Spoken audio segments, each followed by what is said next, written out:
a lot of people online debate like if he actually loses. It's Roman and Goldberg versus for the Universal Championship. And like I said, I've seen a couple people online actually like debate that Roman could actually lose.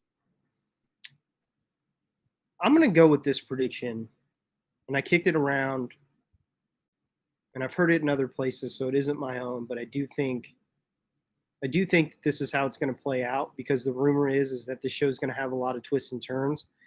And I think one of them is that Brock comes out and costs Roman the belt, because Roman did that to him at the Rumble.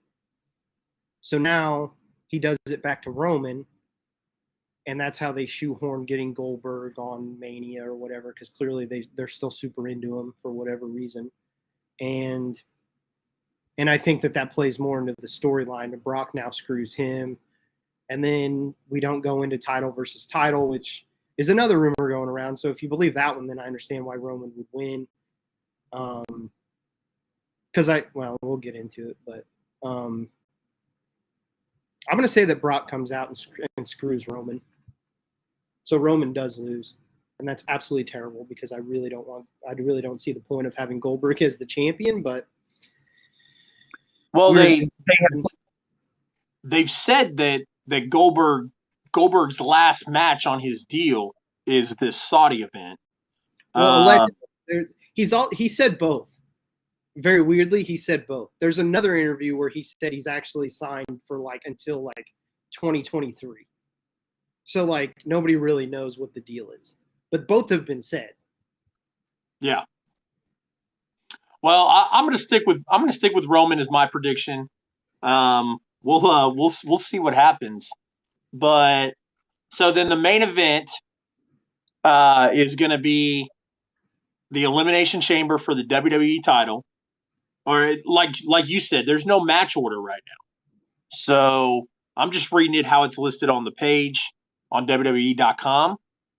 So if your prediction is correct, I mean, obviously this wouldn't be the final match that's on the card. It would obviously have to be Reigns versus Goldberg. Do you think?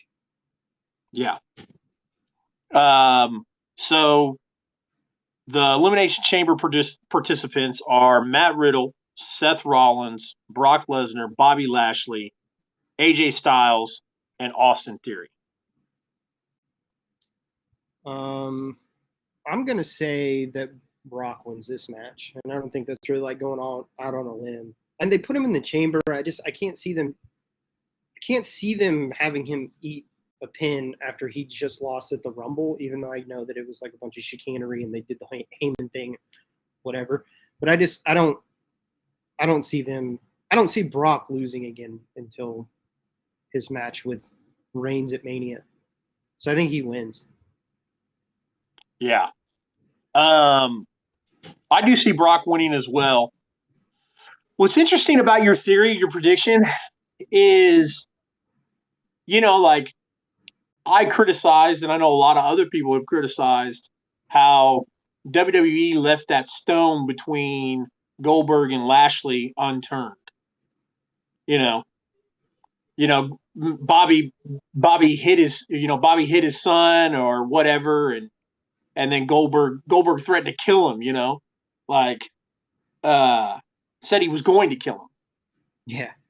What a weird. And they never did anything with it after that. So, Goldberg comes back and challenges Roman, which was weird.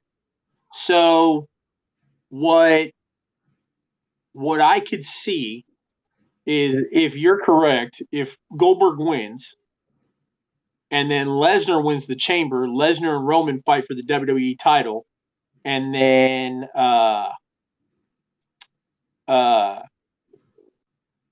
Lashley could fight Goldberg for the title at WrestleMania.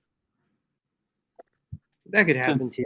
Like I said, there's rumors that there's going to be a lot of twists and turns on this. So I don't really see what they could be unless it's a lot of weird things going on. Maybe somehow Brock loses. That would kind of be weird, I guess. But he's also not the champion. I don't know why they'd have him meet a pinfall again. or like, whatever. Maybe the rumors just aren't true, and we just get a pretty vanilla card of like things that just that play out, and like Reigns wins, Lesnar wins, like Becky wins, which I assume is gonna happen anyway. But I don't know if there's gonna be a lot of twists and turns. I don't know. It's got to be something like Lesnar coming out and costing Reigns the belt, or maybe it's like it turns out that maybe Heyman screws Reigns, and then it goes back into like, oh, this was actually a plot for Brock the whole time, or something. Hey, I'm gonna be honest with you. I think I could see that happening, and then Heyman doing it again at WrestleMania.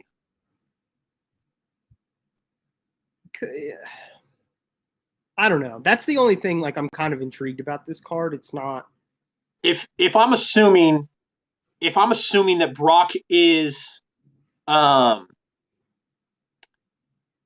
if Brock's going to take time off after Mania,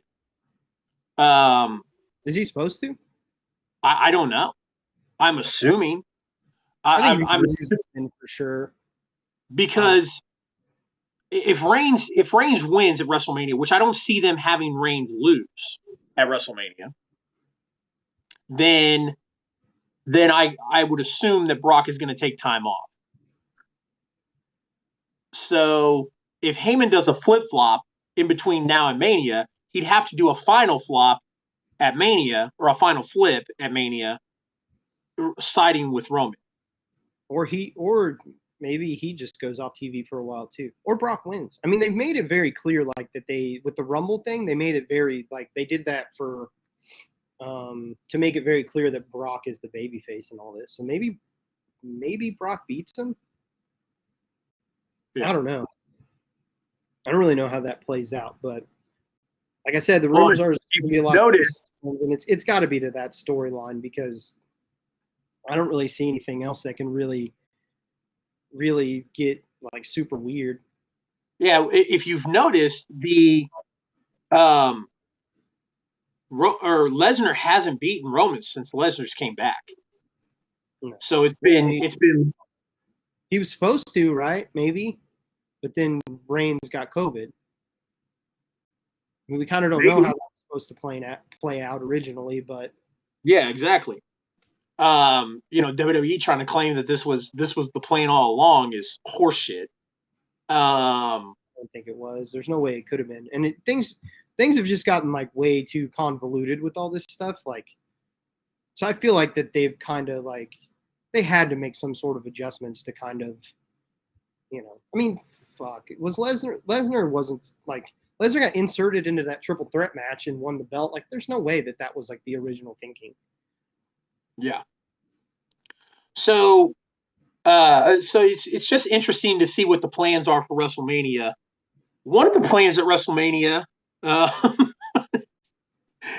is that's being thrown around a lot and is also all but confirmed is Stone Cold Steve Austin versus Kevin Owens.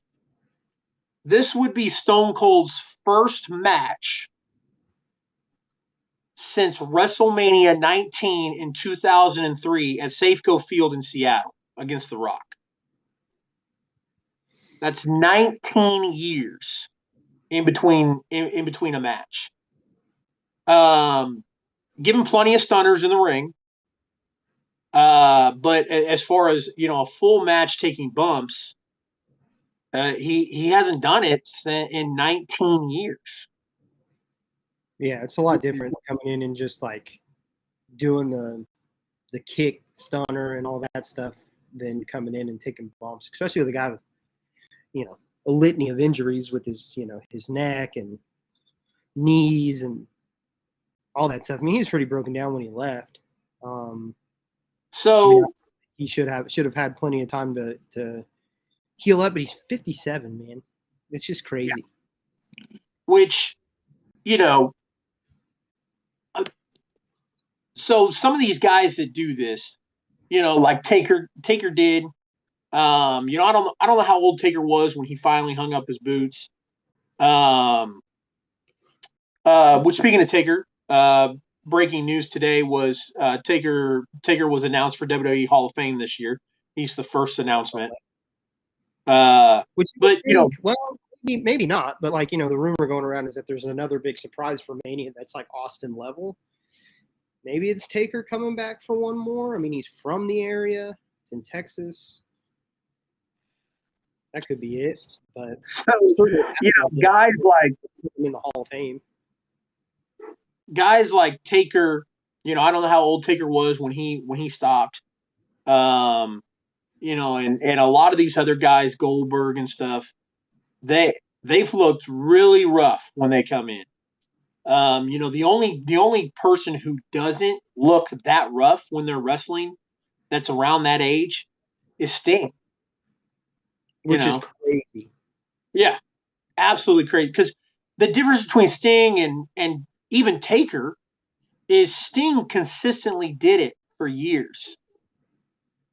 You know, maybe he was off for a year, you know, in between his stint with WWE and then starting back up. You know, there was a little more than a year in between there, but you know, Sting consistently did it, whereas Goldberg had years off before he finally came back and stepped foot in the ring. You know, Taker only did it once a year in his last few years. You know, and a lot of these other guys that they've been pulling out of retirement had long periods of time. So I don't know, man. 19 years in between matches. It's crazy to think, and I just, you know, I said this to you the other day.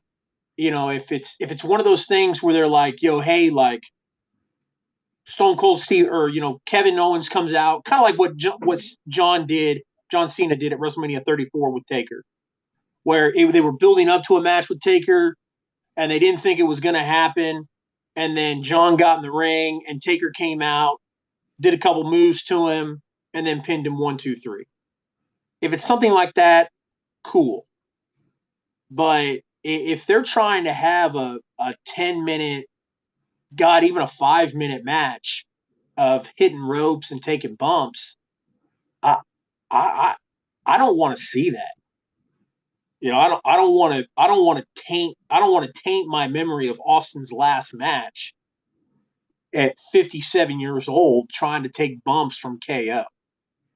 So yeah, there's a big part of me that's with you on that. Like, but these guys always end up coming back, so it's kind of tough. Like, you always want them to have like the perfect send off, like, you know, like Cactus against Triple H at the Rumble, like that would have been the perfect thing. I mean, he came back and did some decent stuff after that, but he's pretty banged up. Same with Shawn coming back in Saudi, like he had the perfect send off Taker at Mania 26. I pretend that match was that match in Saudi with Shawn. I pretend that didn't happen. I pretend it didn't happen either, but it happened. But I pretend it didn't happen because, like in my own head canon, that's not in WWE lore, my brother. But yeah, that wasn't Shawn Michaels. That was Shawn Hickenbottom. Yeah, that was a different guy. Bald head and bandana and all. That was not the Heartbreak Kid. That was not Shawn Michaels. The funny thing is like Shawn was the only dude in that match that actually seemed like he could still do something. But I don't know. It was tough. It was a tough watch. But so I don't know. Like, and I know I've read like not reports, but like it's been said that like Austin takes his shit like super serious. Like he doesn't want, I don't think he would want to come back if he didn't think he could like do something, like he could be good, at least like decently good. That was part of the reason why he retired. He didn't think he was like he could be good anymore, which again like makes you believe like how could he be good 20 years later not doing anything and after all the injuries he had. But man, I hope it's not just like a massive like money thing. I mean, it is interesting. Obviously, we'll both watch it if it happens. And I've seen some people also say that Austin had got pretty close to being lured out of retirement. Like, I don't know against who or what the plans were. I'd have to maybe go back and try to look. But he almost got lured out of retirement, I guess, like 2.5 years after he retired. And even then was like he didn't think he would be good enough, so he just didn't come out. And then they also obviously tried to get him out versus Punk, which I think would have been maybe the time if if they really wanted to do something, that was probably the time. Nothing against like Owens or anything, but it's like the dude, obviously the dude's 57 now and whatever. I assume that he just comes out. They probably do something short. He gets all his shit in. He does the stomps in the corner. He probably does the luthes, does the punches, does the whole shtick, and then probably stunners him pretty quick into it, and it's pretty much over, I would assume. And then the thinking too is like if they do anything more than that, Owens is a good worker. He's a guy I think who will take care of him. So I think it's smart to match him up with Owens if they're doing this.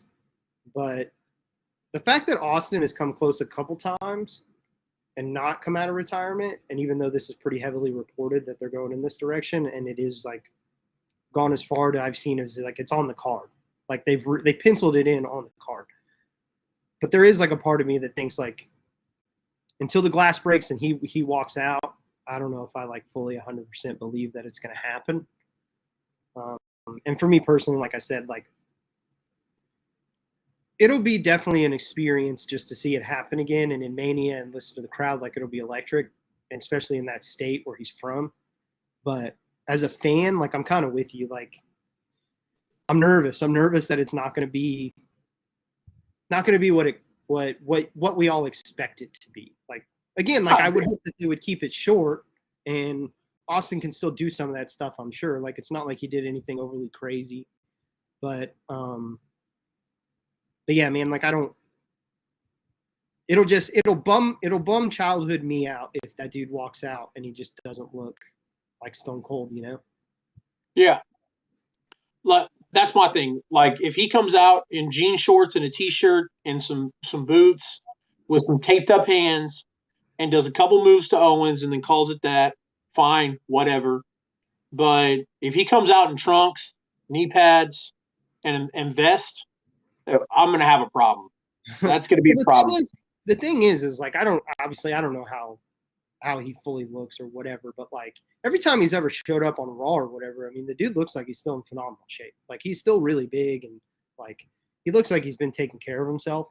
So like I think there's a possibility he could come out and still look really good, at least for like 57. Yeah. I don't think he won't. I just, I have to question why now. Why at 57? They must have pushed back the Brinks truck, dude, because like, yeah, I think the stars aligned in kind of a way. Like, I mean, like I said, Mania being in Texas and him being from there, I'm sure played a factor. Mania's been in Texas once before. It was and he was at that Mania. They did the little dancing spot with the New Day, and it was him, Rock, and Hogan all in the ring together. Like they made a big deal about it. I just, it's weird. It's weird to me that it's like, hey, like now we're really thinking about doing it. Well, what's crazy too is I saw, I can't remember if it was Meltzer on one of his shows or if it was something else, but I saw one of the bigger reporters at some point say that they were under the impression, like people were talking to them, like their sources in that company were talking to them, like they were kind of under the impression that this wasn't a one-off either. That like Austin may be like doing something, like for kind of like this may be like a more than just like a one-match thing. Like a Goldberg deal? Maybe. I don't really know. Like it wasn't really like elaborated on because I don't think they really know. They just like someone had said that. Like, yeah, they're working under the impression that Austin's not like done after Mania, whatever that means. Like, I mean, you kind of assume like that probably means at least like a couple matches or something. Maybe he works until like SummerSlam, or even if it's just like some like a couple shows here, a couple shows there, comes back to SummerSlam, whatever. But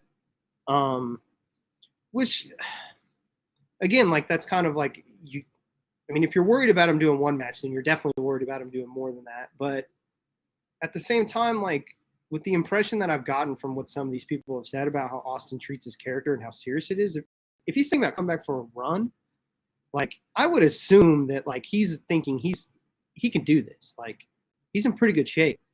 Now again, like I still have my concerns or whatever, and then there's obviously still the whole thing of like people complain that WWE doesn't build new stars, and here they are like bringing back, which Austin obviously should always be an exception due to you, but like I don't know, man. Like I hope that he comes back and well, if he comes back, I hope that he looks really good.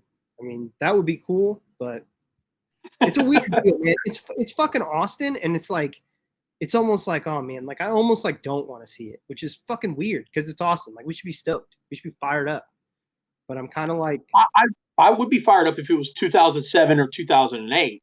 Oh, for sure. Like I was for Sean, when Sean was gone for 4 or 5 years, after his thing. And that's the other thing is like you may be getting set up here to be real bummed out because have you seen what the other rumor is? There's another rumor being floated, and I don't know. I haven't seen anything that makes it seem substantial, but like certain whatever, like I've seen it floated around that like they're trying to get Sean for AJ. And that's the other like really big one because also like obviously Sean's from Texas and AJ's wanted it. He's made that clear. I mean, a lot of dudes want it, but like AJ said that would be like his dream.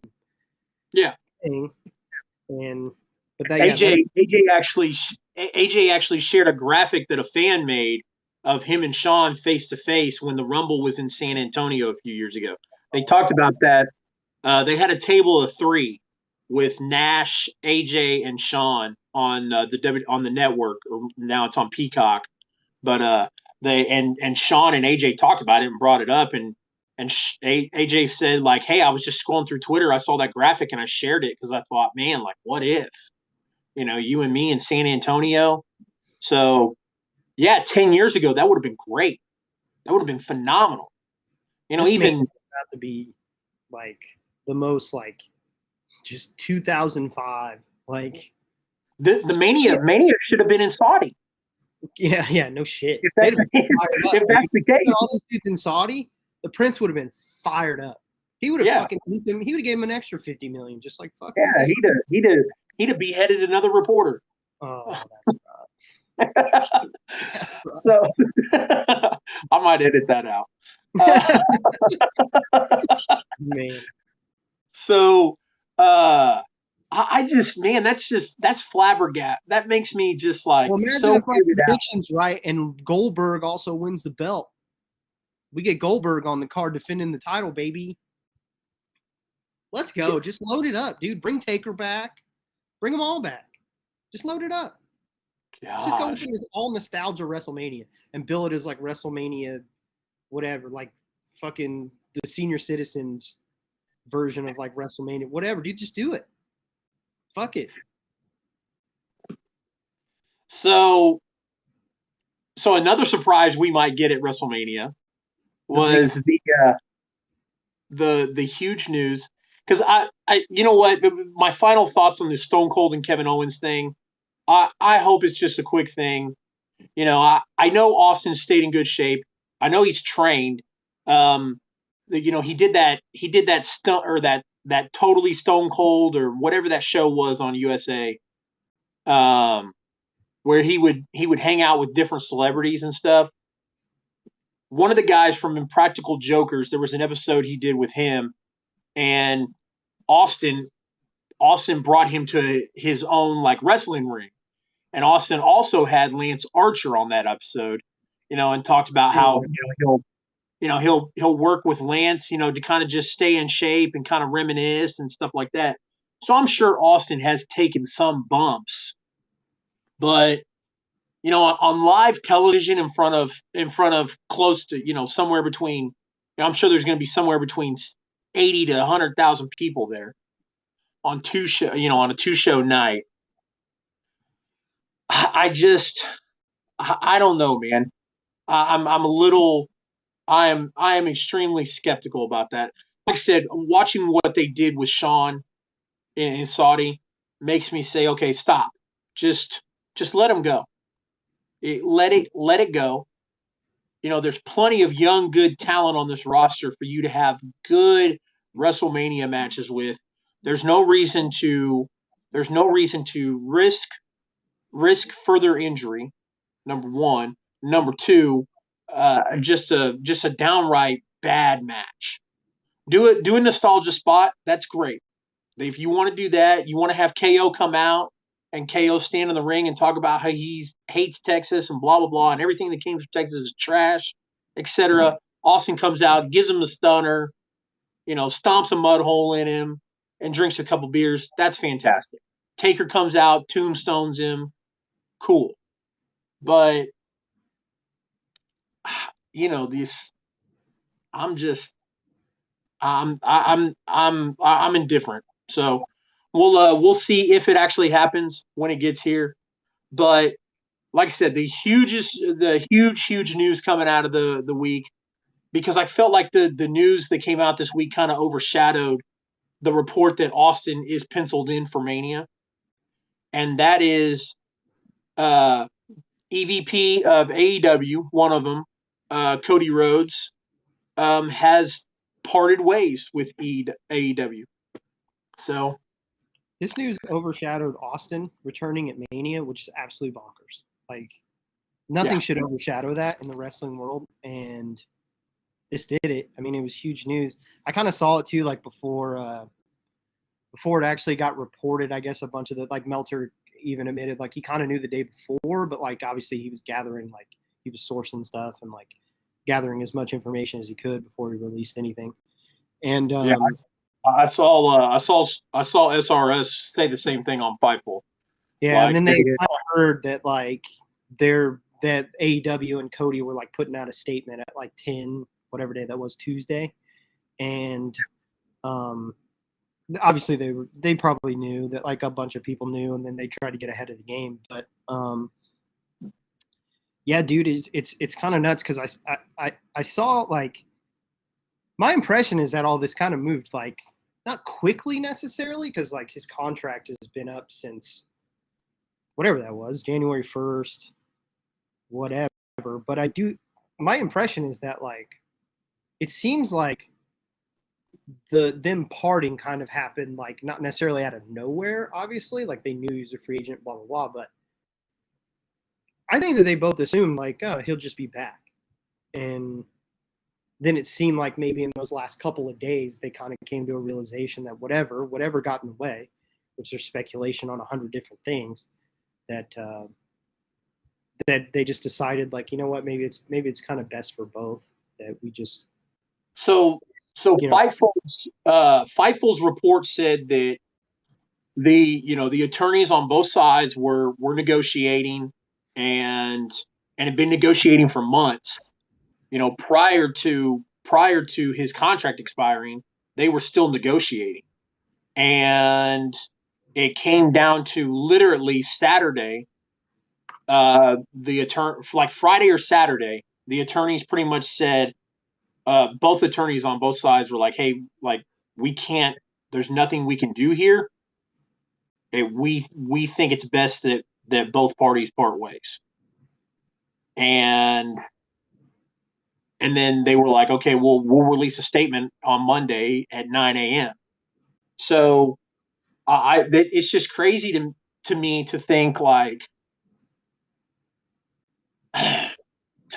that they couldn't come up with a number, like that's just weird to me. That, well, and then that's where all the speculation is I think we're all pretty certain of like the timeline on, like, yeah, like you're right, what Fightful said is obviously they're very accurate with most, if not all, their stories. So like all that stuff with like the lawyers and stuff, like obviously we all believe, but what we don't know is this, what happened? Like why was there an impasse? Why couldn't they come to terms? And there's been, obviously like a million things reported on what it could be, and I don't think anyone necessarily knows for sure because there's the rumor of all the other people that they had signed early on, like Jericho and the Bucks and Kenny, all had an option after 3 years or whatever. They had the option,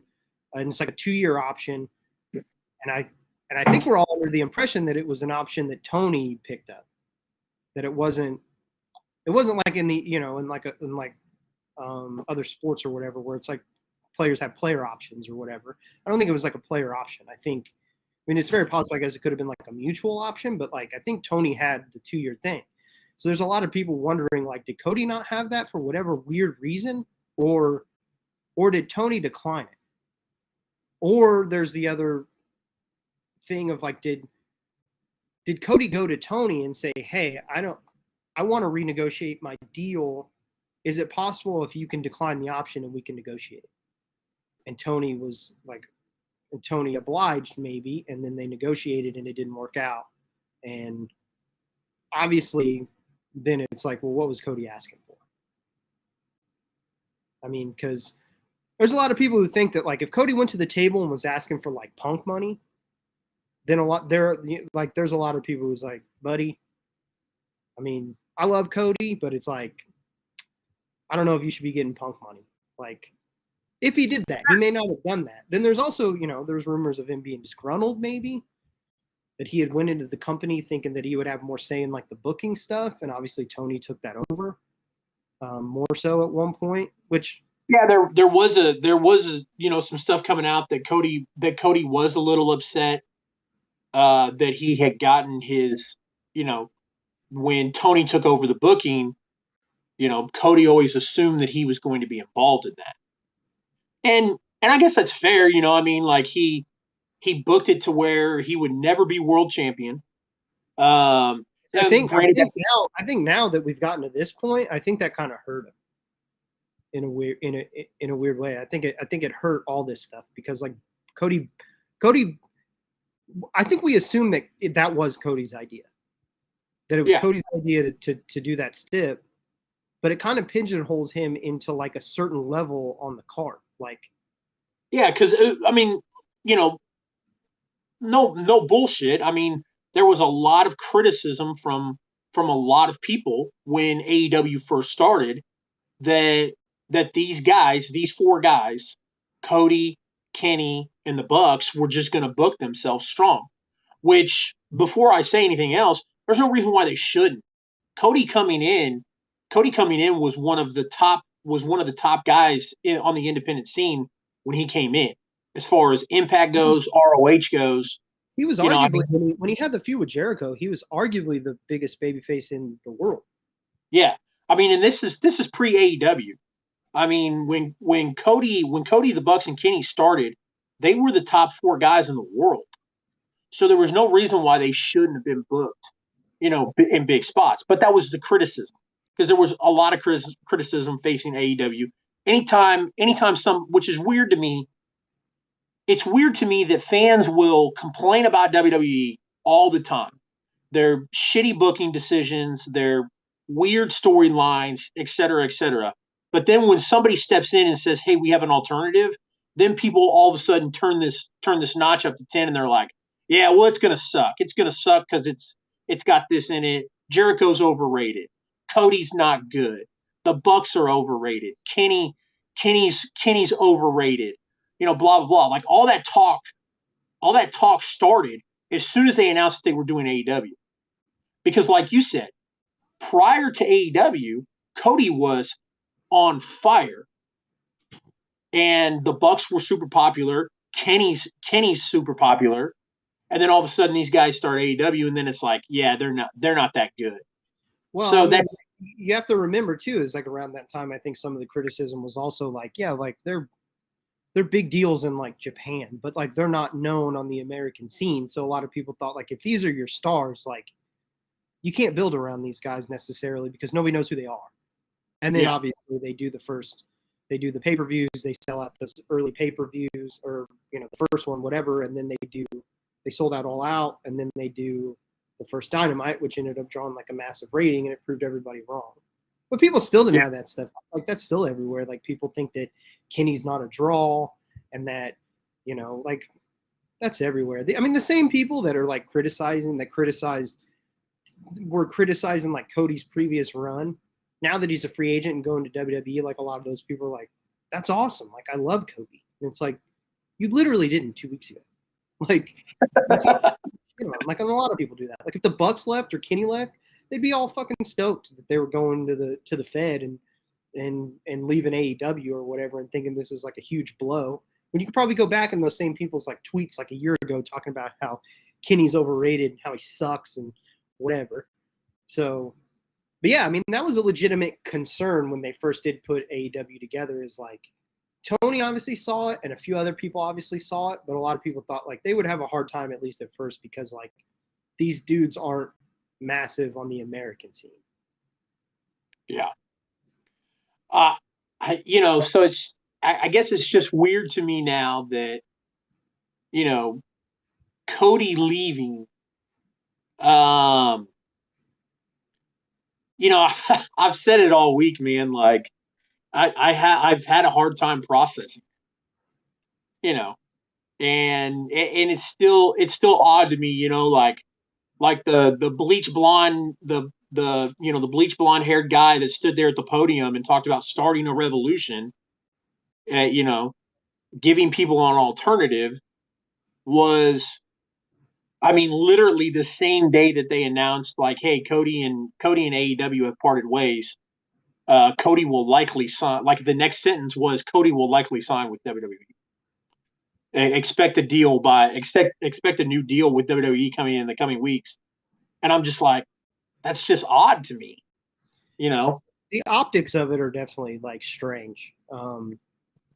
If he took a little bit of time off, and it's wild. It's a wild situation. Again, it trumped Austin, dude. Like it trumped the Austin. Yeah, it's odd because like if he took some time off and then like hit the indie scenes and then in a few months, like dropped in with WWE, I wouldn't be as shocked. But the fact that he just dropped both of those dimes on the same day, like, yo, hey, I'm done with AEW.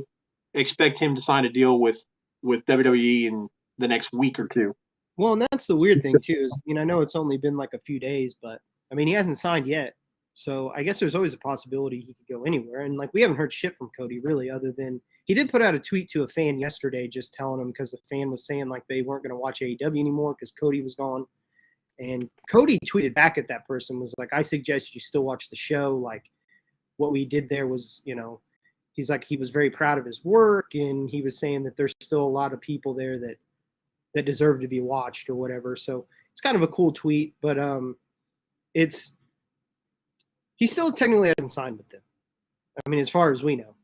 So anything could still happen. Cause like I said, I mean, we haven't heard anything from them, but the weird thing is like, the thing that makes this situation like the only thing we don't know is like what kind of led up to this, but if you really kind of look at it from like if you detach from that a little bit, the thing does kind of make sense because in the world of like what AEW has put together, to me, and I think to a lot of people, is like obviously like him going to WWE to them is going to look great. The optics of it looks great. They took an EVP, the guy who a lot of people credit for starting this whole thing.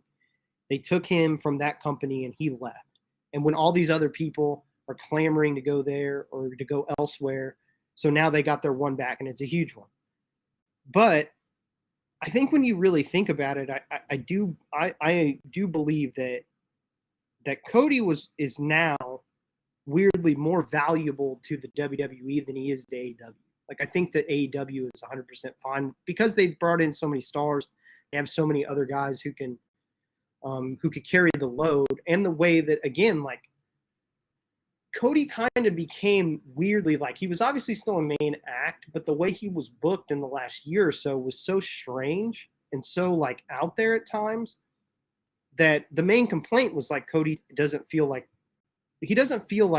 a cog in the show. He doesn't just fit into the show. Like his stuff feels very different, which to a point can be a good thing, but some of the stuff was like he got booked in that feud with QT. I don't think anyone really cared. He did the Agogo stuff, which then he just does the big, American promo, which kind of sent everyone into like a weird thing about that. And I think that definitely like soured some people. But then there's moments when like he gets booked in that last feud or wwhatever with Sammy, and he does this awesome ladder match, which may maybe end up being his last match ever with that company. And again, like I like when that happened, it's like, okay, Cody's cutting awesome promos again, and like he feels like he fits into the show again. But a lot of the stuff he didn't. And so with them bringing in Punk and bringing in Danielson, and even to a certain extent, like getting guys who could carry the load in like the upper mid card stuff, or even really have feuds with the champion and bringing in like Andrade and Black. I think when Cody went to negotiate whatever and went to the table, I'm curious if Tony kind of knew, like, yeah, we want to keep this guy, but like at the same time, it's like his value to us isn't at that upper level anymore. And when they first started the company, it was. So like, yeah. And then at the same time, like, I mean, who knows? There's rumors about Cody wanting to, with the booking stuff, like we kind of discussed. And obviously, like, if that really affected him, which I don't necessarily blame the guy. I mean, the shows got better when Tony fully took over, but at the same time, like, Cody went into it with a certain mentality of like, hey, we're kind of going to be the face of this thing, and Tony's going to kind of like, he's going to be there, he's going to be super involved, and then Tony kind of took over. And there's also rumors that like some of the stuff Tony said is kind of maybe rubbed him the wrong way, because Tony's not been shy to make it known that like he's the guy, he's the booker, the owner, he runs the show, he puts everything together, and everything goes through him. Yeah. So I can kind of see that, and I thought that a couple times. Like Tony's made a couple comments where it's like, man, I wonder how backstage sometimes they take this stuff. Well, and that is, because I will go back to the very beginning when they announced AEW. They had mentioned like that was the appeal to AEW was, hey, it's ran by wrestlers, but we're backed by Tony Khan financially, who's also a humongous wrestling, historian and fan himself. So, my whole thought process on it was that what I honestly think happened was when Tony took the EVP status away from Cody, like the responsibilities, I kind of feel like maybe he told Tony, or maybe he told Cody like, hey, this doesn't change anything. And then when Cody went to negotiate a contract, Cody was negotiating a contract with pay of a worker and a backstage role of EVP. And Tony was like, you're just a worker. Like I'm not throwing in this extra chunk of change for you I'm not paying you for a job you're not doing. And I think that's where the disconnect was Cody assumed that, hey, like I think it was a pay cut, essentially. I think it was a pay cut because when the contract is renewed, Tony wasn't throwing in money of, hey, you're booking and wrestling, so you're getting a hefty change here. And Cody looked at it and was like, oh, I'm not going to take a pay cut.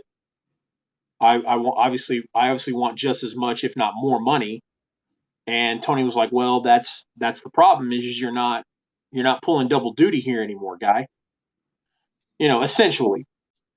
That could be possible. I mean, like I said, I don't think anyone really know like the details, and both AEW and Tony and Cody have seemed to handle this like in a pretty classy way. So like I highly doubt that either one of them are going to make any sort of like comments. Like Tony had a comment today in an interview where he was really classy. He said he didn't want to lose Cody, and he's upset about it. But that's where they are. Wishes him the best. Wait till Cody shows up on Raw or SmackDown and does one of those shoot promos, and then Tony lets the Twitter fingers go. Let's hope not. I mean, I do think I would hope that like Tony would see it as like yeah. I think Cody's gracious for what's happened, and I do believe there's a lot to be said about about what AEW has become, and it's very viable. And Cody was like a big cog in that. So like him leaving there, to me, like, and some people are going to try to spin it and paint it a certain way depending on where they lie on whatever side of the fence. But Cody did it. What Cody did, like, changed the wrestling world, and he was a big part of that. I mean, there was other guys involved. Obviously, it wasn't strictly Cody, but Cody to a lot of people was like the face of that. So for anyone to come out of this and think that like, well, Cody bailed on that or whatever, it's like what Cody did was like a massive success, and just because he left, to me, it doesn't seem, it's not a negative on anything. It's just like, they it's like in sports. They went to the table and they couldn't come to terms. And so they decided, you know what, maybe it's better if we go our separate ways. And also, like, because he hasn't officially signed anywhere, as far as we know, who's to say that there's some last second thing can't happen and then all of a sudden Cody's back in that company? I mean, it seems highly, highly, highly unlikely, and I wouldn't bet on it. But like, who knows? Who knows what's going on with that? I mean, and as of right now, like, it seems like he's going to the WWE, but maybe he's not. I mean, we don't know. And kind of, I'm curious. I saw this thought, and it made me think that maybe it's also like really possible that Cody, after he kind of like got the book taken away in a way where Tony took over all that. I mean, obviously, like, it's been said a trillion times how free AEW is, and a lot of these guys kind of do their own thing, in a lot of ways. I mean, it goes through Tony, but like they come up with their own ideas and they have a ton of freedom to like kind of figure out their own character. I kind of wonder if maybe that's where Cody's mentality started to lie, where like it does kind of feel weird that he would go back and work for Vince. But at the same time, maybe he thought like, you know what, if I'm going to be working for a wrestling company where I'm not booking my own stuff and I don't have a say in all that stuff, it's like, if I'm going to work for a billionaire who's going to do that, I might as well work for the one who's paying me the most. And so he decided, hey, maybe I'll go over there and see how it goes. But, I've seen speculation too, and who knows? Because like I said, nobody knows if he's signed or not signed or what. But I've seen this thrown out, and I think it would be very smart. Like, Cody shouldn't have whatever deal he gets with the WWE, he should probably put like a clause in there to where like in a year or 6 months, he maybe has like an out. That would force them to book him strong, because then he could just bounce. And there was rumors that they did that. I can't remember it was for all of them, but I know that like it was when they were going heavy to get the Bucks before all this started, they had offered him that. It was like a 6 month or a year like out clause to where like if they felt like unhappy or whatever, they could go. So I'm curious like if it does happen, like if we ever get like an emergence of like what the deal entails and if he did work any of that in, or because he has to be saying something to him if he's negotiating with him. He has to come to the point where he's like, hey, if I'm coming over there, like I need some sort of reassurance that like I'm going to have some say in like how I'm booked, like how Brock kind of does, even though Brock's obviously the TV top, but like Roman has say, he can kind of veto stuff. So I'm curious, like if he does go there, how that all plays out. And then also like how they book him. Because I think they're going to book him strong early. But once we're like 6 months into the journey, I don't know, man. They don't have a great track record of like keeping these things going. Yeah, unless it's their main focal point. There's not really a whole lot that they keep going. So my question would be, well, before I ask a question, I'll say like my piece on it is I don't think Cody and AEW are done. I think that relationship. I think that relationship gets renewed later down the road. Second, if I were to ask a question, what do you think if Cody signs with WWE? Which I mean, like I said, it's all but confirmed, but he hasn't. So like that's kind of like the thing right now is everybody's all said it's all but confirmed. Because what was weird is before Cody and Cody and Tony made the announcement on Monday morning, like they had mentioned that Cody had already reached out to WWE about coming back. Which is smart. I mean, he should play every angle he can.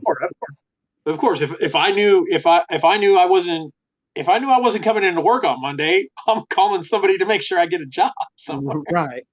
Well, that's the weird thing. That's the weird thing though too, is like that's why I think a lot of people think maybe he's like already kind of signed and it's just not really out there, like they're keeping it close to the vest, because why would he call off negotiations or whatever, or have all that happen before, unless he had something in place, but like before he's like decided, like, because that would essentially make it seem like he lost a lot of leverage. Like if AEW's not on the table, unless I guess he could go there and be like, hey, this is what we talked about. I guess maybe I could go back and take that, but it seems weird. The timing of it all seems kind of odd. And technically, I would assume that he could have negotiated.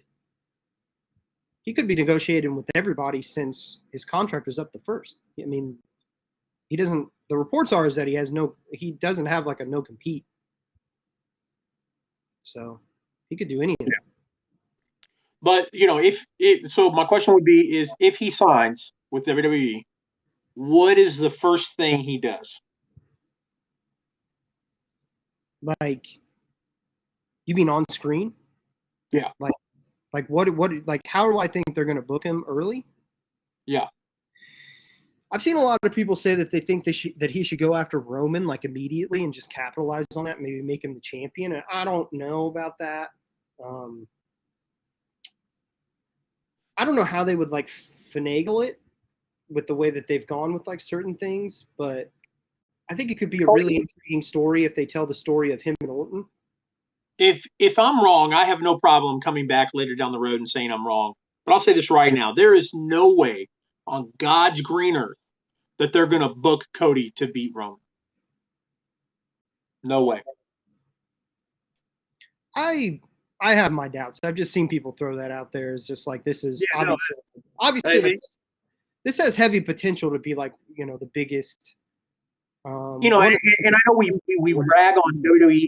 We rag on WWE so much, but I like Roman. I'm wearing a Roman shirt right now. But there's unless Brock beats Roman, there's going to come a time in the next year, because we all know that they want to build towards Rock and Roman in Hollywood, California next year at Mania. So where, if at all, in 2022, does Roman lose the title? Who beats Roman in 2022 after he's beaten everybody since 2020, since he came back? That's a tough question because they haven't really like built up any. I would assume that like.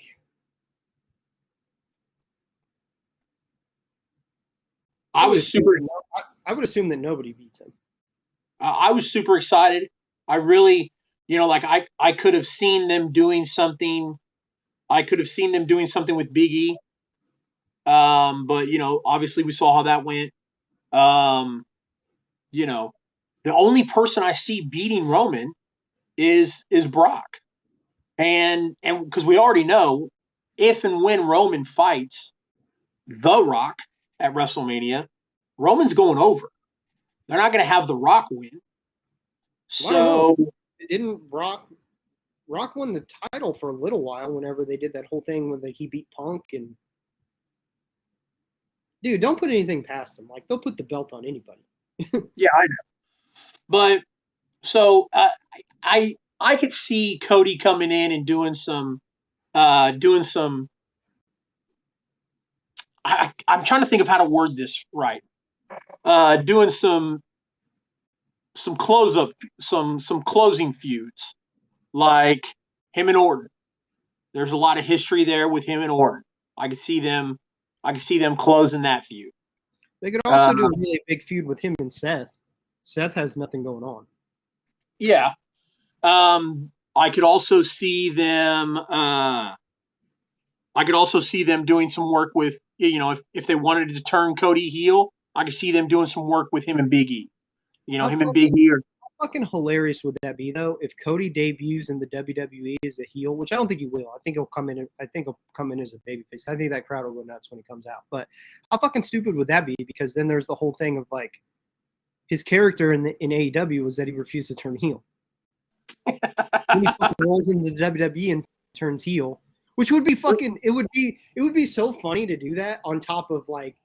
If that were to happen, like Cody should play up that on like Twitter or something and just be well, like, you guys like you and I talked about this outside of the podcast, but and I'm going to say this on the podcast because I want it to be somewhere on record.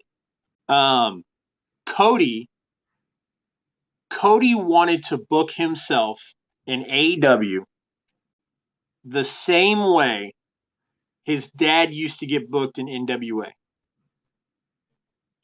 as a white hot babyface. When Cody couldn't go over, I think it hurt Cody's ego. So because as much as Cody wanted to be Dusty Rhodes, he wasn't Dusty Rhodes. Cody, like they've talked about it on, and I know the reality TV show is not really reality, but they talk about on Roads to the Top that he's a prima donna, he's a little bit of a diva, he kind of likes to have things a certain way, blah blah blah, and that whether it's reality or not, that's a character you're portraying. So you can't on Roads to the Top be this diva. And then on Dynamite, try and be what your dad was. Because your dad was son of a plumber, hard-working, 9 to 5, the American dream. You couldn't be that. No matter, you could have, but when you started showing people, when you started pulling back that curtain, and showing people what you're supposed to be like outside of AEW, a diva, so to speak. It just that to me, that's when fans said, we don't believe that. So we don't want you to be that. Don't try and be Dusty Rhodes because you're not Dusty Rhodes. Well, and I think his characteristics too, like just as a character, like were more heelish than like he thought, because and that's why people thought like he was just like oblivious to everything. They thought he was like, oh, he doesn't get it. He doesn't get that like what he's doing is like it's not babyface stuff.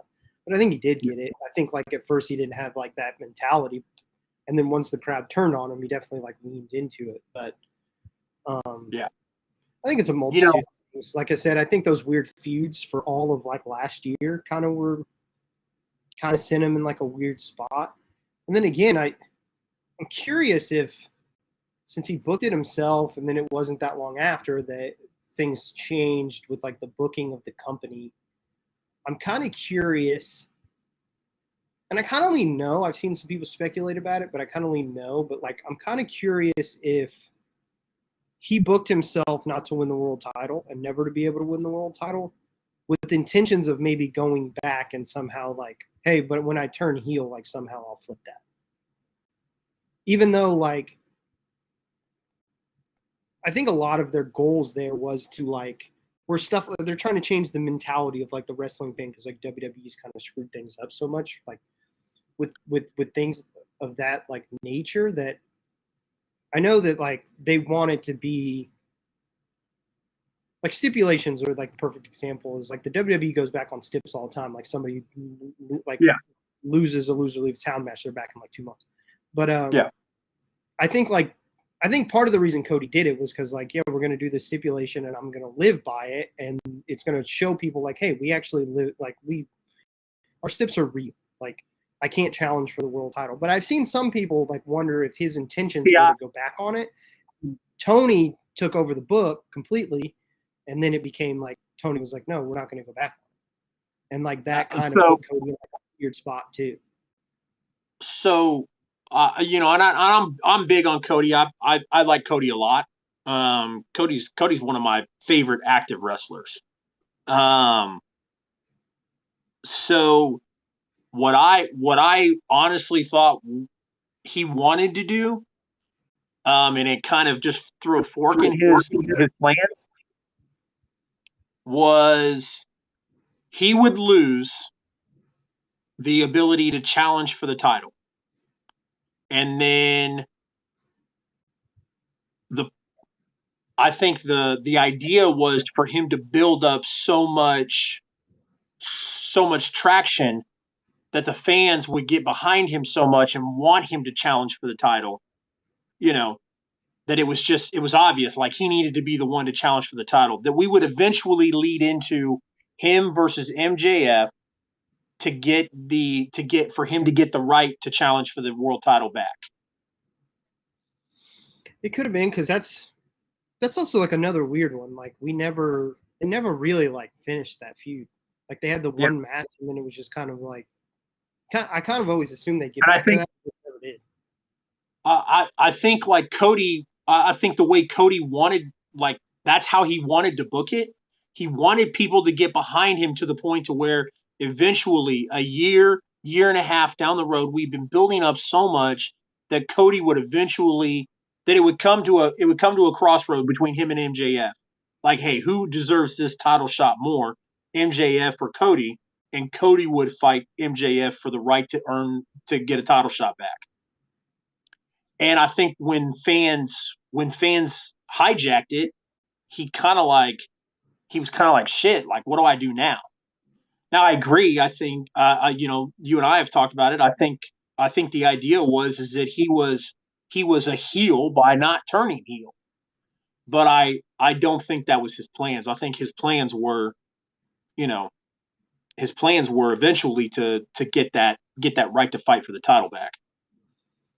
Yeah, I'm curious if, and the simple answer could just be that like Cody just like he was going to live by that stip, possibly.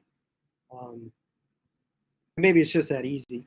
Maybe I think a lot of this stuff, and when we find out like what really happened with all this stuff, it's crazy and it's fun to follow and pay attention to. But like, it may be as simple as like, hey man, they went to the table and Cody wanted more money, and Tony was like, we can't do that for you, man. And then he just left and was like, okay, well, I guess we're good. And it could have just been that easy, and they left them. I mean, it seems like they left amicably, and they're still on good terms. Because I'm with you. I also believe that whatever Cody does next, I think he eventually will go back there. Yeah. And I think he'll probably try to finish his career. The interesting thing too is that Cody's has said multiple times that like he doesn't really see himself wrestling past 40, and he's like 36. So it'll be interesting to see like if he really, tries to. That may play a factor too, where he's like, hey man, his mentality is I only got like 4 years left of this thing, so I need to maximize these paychecks. And if Tony wasn't willing to go super high on him, which I'm sure Cody values himself probably more than, I wouldn't doubt if he values himself more than what Tony was probably willing to, because there's also the rumors about like Tony really does like have a budget to these things, and he doesn't want to go over that. Yeah, of course. And if Cody was coming saying, hey man, I need like $3 million a year or whatever, and it put him in line with like, again, like Danielson and Punk and stuff, I can see Tony making the hard decision of just being like, I'm sorry, man, like I don't see that. Yeah, no, I wholeheartedly think that obviously if you're going to negotiate something, like right now, if I elect to leave my job or whatever, I'm renewing, I either want the same amount that I'm getting or I want more. And yeah, you either need the same amount with like more power or more money. Yeah, exactly. So, and if my boss looked at me and said, well, Chase, you're not doing everything that you were doing a couple of years ago, so why would I give you the same amount or more? And again, I do fully believe that it got like it's gotten to the point where I do think Cody is more valuable to Vince than he is to Tony, which is nuts. I mean, it's kind of crazy, but like, I just think that's how it is now. Like, I don't. Vince needs this. Like, Vince needs someone to jump a big name like that. Like they needed that because so many people, like I said earlier, are trying to leave, and it does look like it's a one-way street. With Cody jumping, it will change a lot of people's perspective on what's going on, and that it's not just a one-way thing. So in a way, again, like he became more valuable to the other company. And I do think though, like I think in the short term, it doesn't look great for AEW, obviously, but in the long term, they're going to be perfectly fine. And for the WWE, again, like for the short term, this looks great for them. But if we're in 6 months and Cody's like in some bullshit like mid-card feud where he's not really doing a whole lot, and the bloom's off the rose a little bit, then I mean that doesn't necessarily look great either. So I have a wild hot take, and then we're gonna finish up. My wild hot take is they bring Cody in to be the general manager of their new show Level Up. But why would they do that? Why wouldn't they? Well, I don't think him being like the GM of that show. You mean like a real life GM or like a GM on the television show? A GM on the television show, like they did with Rockstar Spud, with Drake Maverick. But I don't think that's gonna that's not like an ideal spot for him though.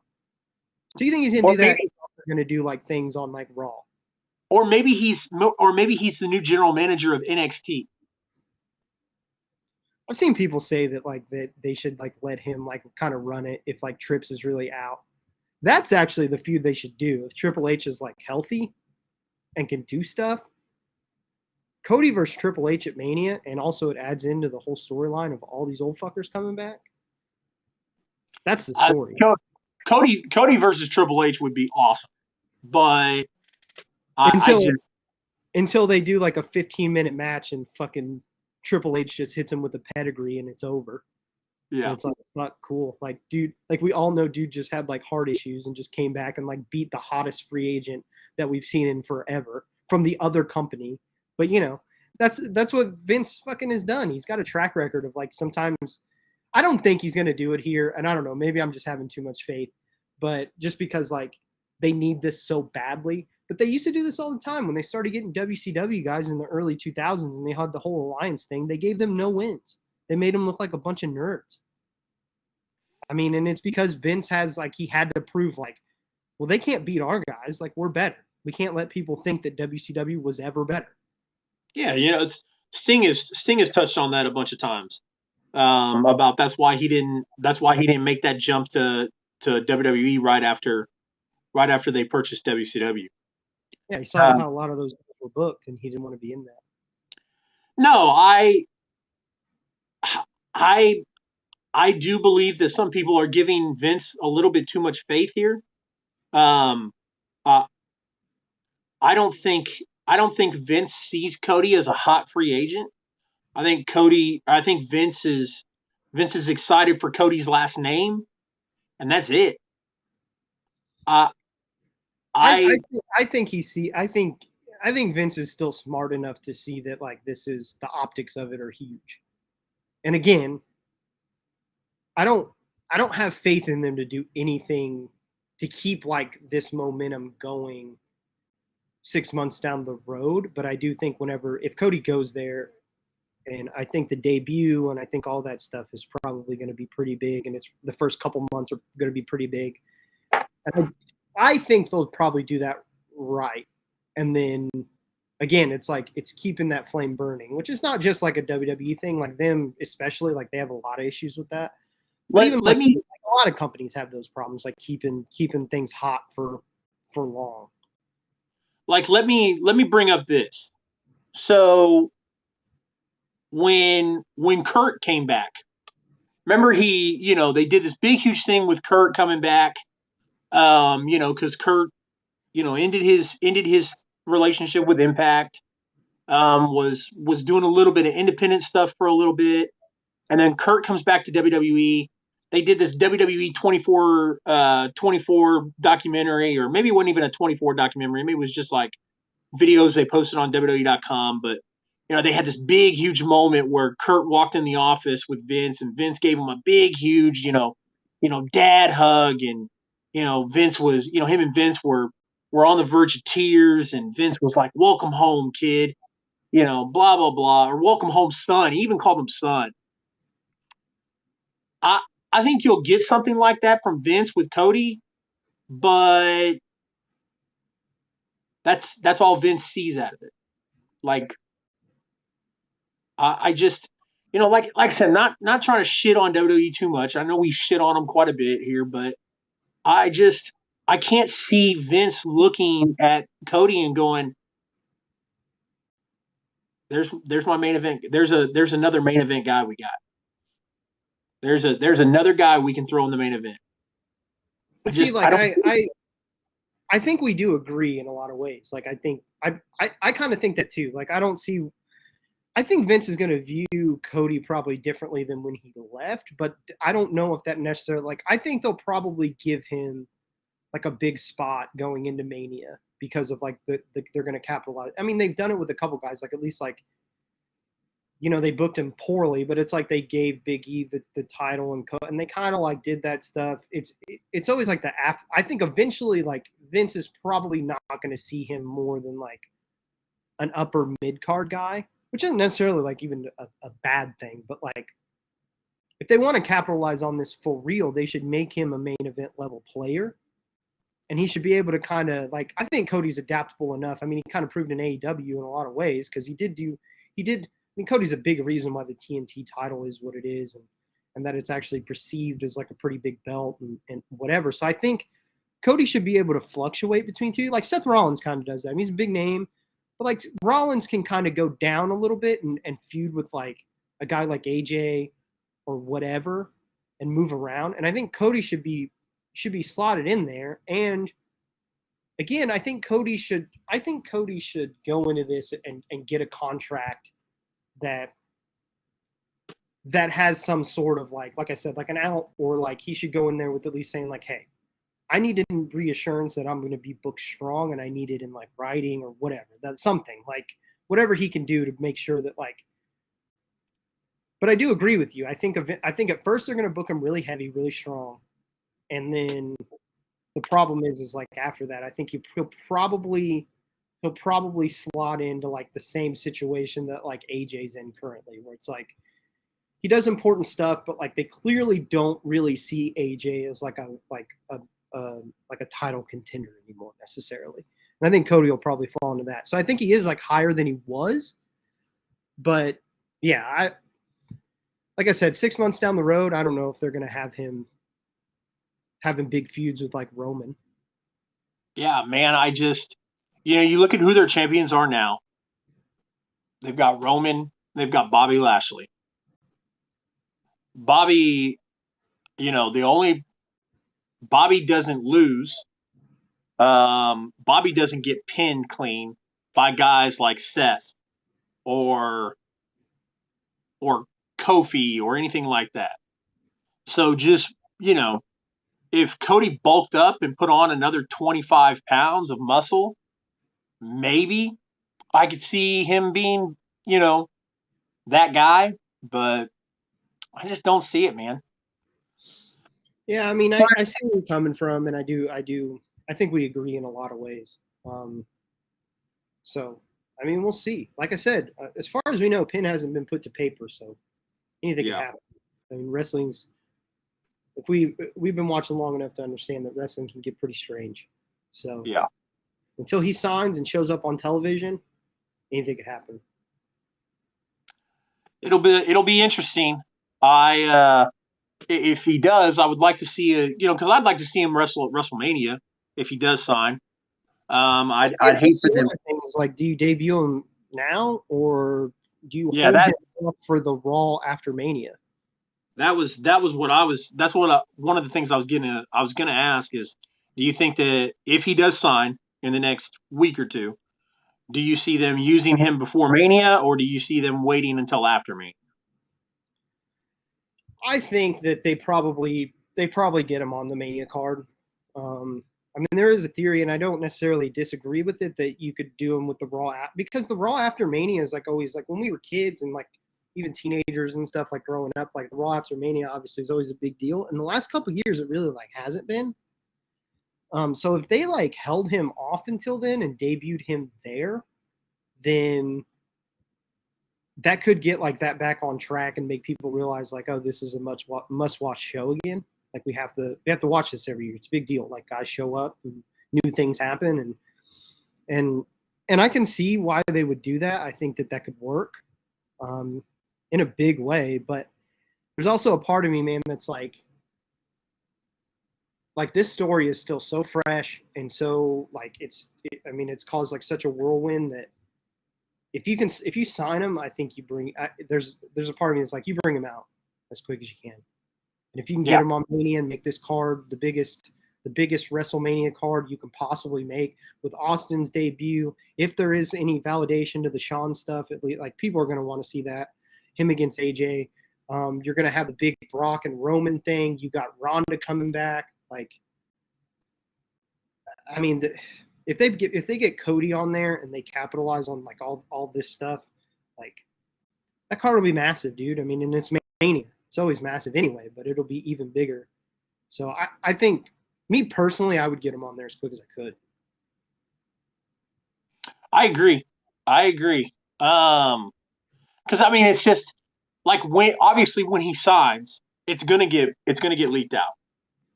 So then you don't want him sitting there waiting, where people are like, okay, when's he, don't do to Cody what they've done to Veer. Don't keep him coming for 6 months. What's crazy, dude, is like Cody's gonna show up before Veer. Like, what the hell happened? How did Cody get there before Veer? Veer's been coming for months. Yeah. Well, I'll tell you what, man. It's been a crazy week with all that news. We didn't even get to break down any of the weekly shows. I know we talked. The idea was for us to talk about Dynamite. Because Dynamite was a pretty solid show, and I know they had an NXT special on Tuesday. I had some plans to kind of touch on that a little bit, but the news about Cody and the news about Austin kind of just overtook everything. So, that is all I got for this week, man. Yeah, I mean, those two stories they just outweighed everything, and they should. I mean, the Cody stuff is, we've said it a billion times already, but it's a really wild thing that even when we knew he was a free agent, it was just like, but he's not leaving. Now he's left. So that story's wild. And like dude, anything that takes over like the Austin stuff, my God.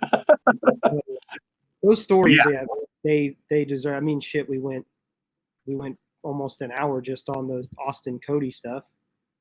But yeah, dude, when they asked Sean Ross Sapp if which story caused more subscriptions to Fightful Select, Cody or CM Punk.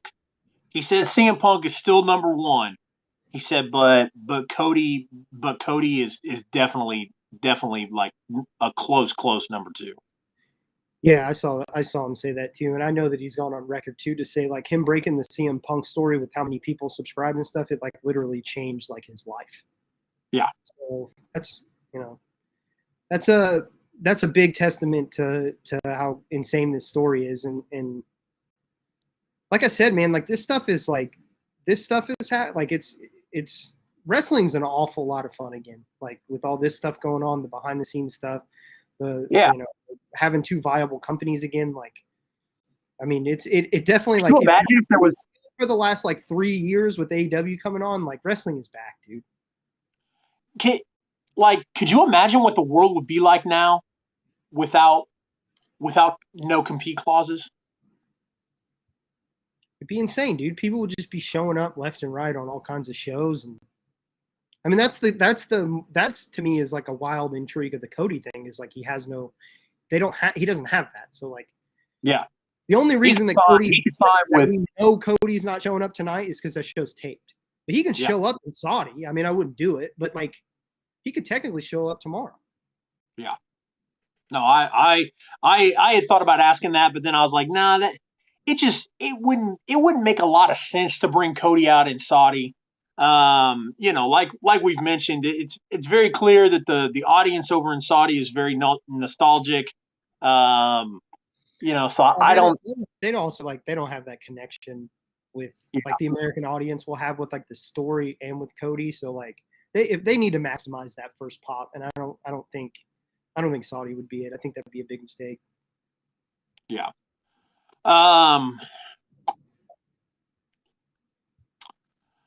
Yeah, man. When it first broke, I remember I was freaking out, dude. Like when I first saw the Fightful Select article hit my phone on Patreon, and I saw it, I was like, I posted it to you, and I posted it to Josh, and I was like, yo, like somebody get in here, like no. somebody. I was at work or whatever, and I just saw you say something like it was like an hour later, and I just saw you say like, dude, where are you at? Yeah, I was like, and I just saw it. I was like, oh, like this is nuts. Yeah. And I don't even think I replied right away because I was still working. I just kind of like briefed it over, and I was like, huh. But like it doesn't sink in also for a while too. Like I kind of read it, and I'm just like, but surely like, is this like a work? Like what is this? And then obviously we have proof to the contrary, but it's just, yeah, dude, it that was a crazy day for sure. And then again, like that was the day after the Austin stuff. And then like nobody cared. And I also saw like somebody say who like I guess knows people backstage. Like I saw somebody say that like they're like the Austin stuff is going on, but like I know something that they're talking about more than the Austin stuff backstage in WWE. And so when I saw that, I'm like, I just assumed like, oh, like I guess like it's gonna be like it's The Rock coming back, like, and then all of a sudden like the next day it's like the Cody stuff, and it's like holy shit. Yeah. Yep. Been a crazy week. We will definitely I'll be excited to, I think I'll pay a little bit more extra attention to WWE programming next week to see what happens. A little bit more than what I usually do. I'm with you. I mean, this is definitely captivated me at least, and it's they should build it up as like if they signed him and they know that they should do little teases that like he could show up at any point, whether it's like whatever, like press, like whatever, just to get people to like, okay, like I gotta watch Raw this week because like Cody might be there, and if he doesn't show up, it's like maybe tease it a couple times, like how AEW did with Punk for a while. Yeah. And then all of a sudden it's like, oh shit, I guess I gotta watch SmackDown. Maybe he shows up there. And then if he doesn't, like tease it even a little bit more, whatever, until finally he shows up. And yeah, I mean they could get some really good longevity out of this if they play it right. Yeah, I agree.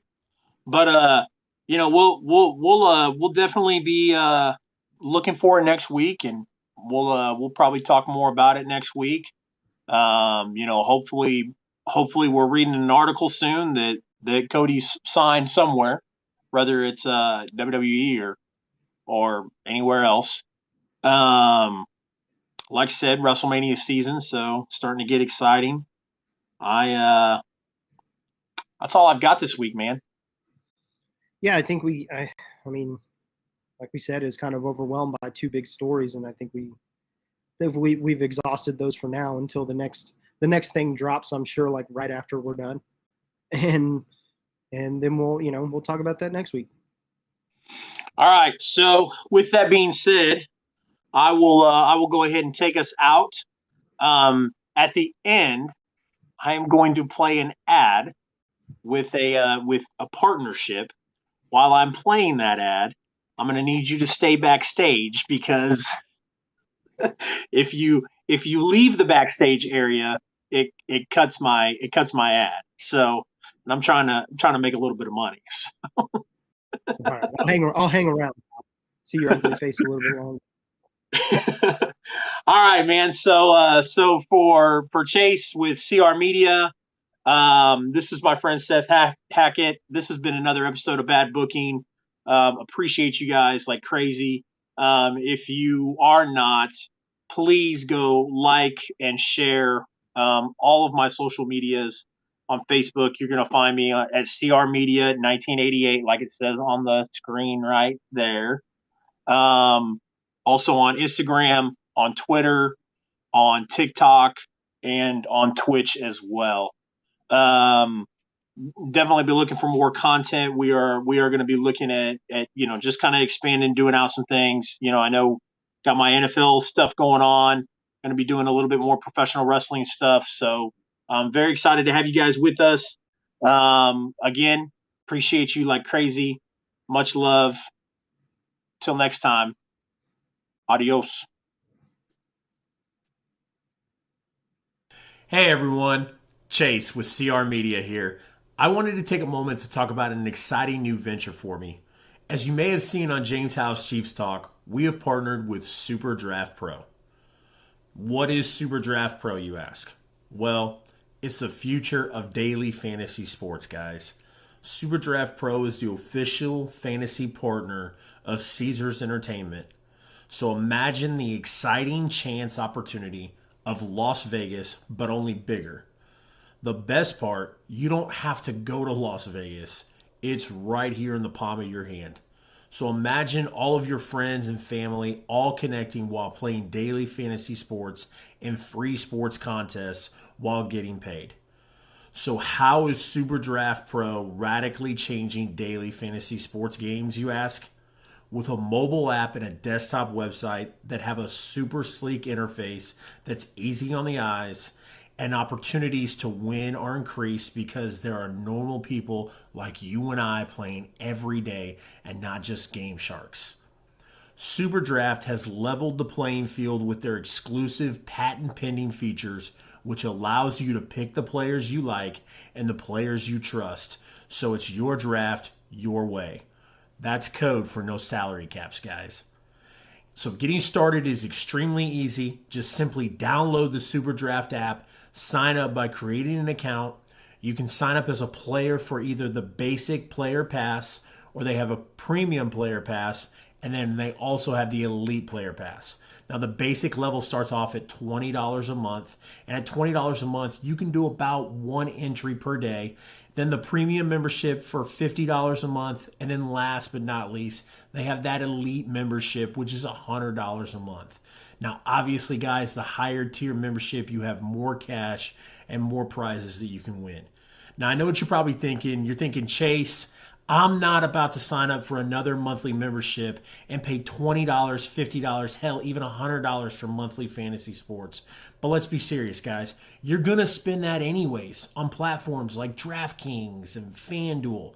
So cut those out and go with SuperDraft. Because of the fun of having groups with your friends and families and coworkers and all the above, give it amazing chances for all of you to win cash and prizes together while having fun. So I'm telling you guys, this is the future of daily fantasy sports. If you don't believe me, do me a favor. Click the link, go sign up for a basic membership at $19 a month. If you're not happy with it, cancel it and be done. But I promise you guys, if you give Super Draft Pro one shot, the only thing you're going to ask is, Chase, why didn't you tell me sooner? Look forward to seeing you guys on there. Thanks.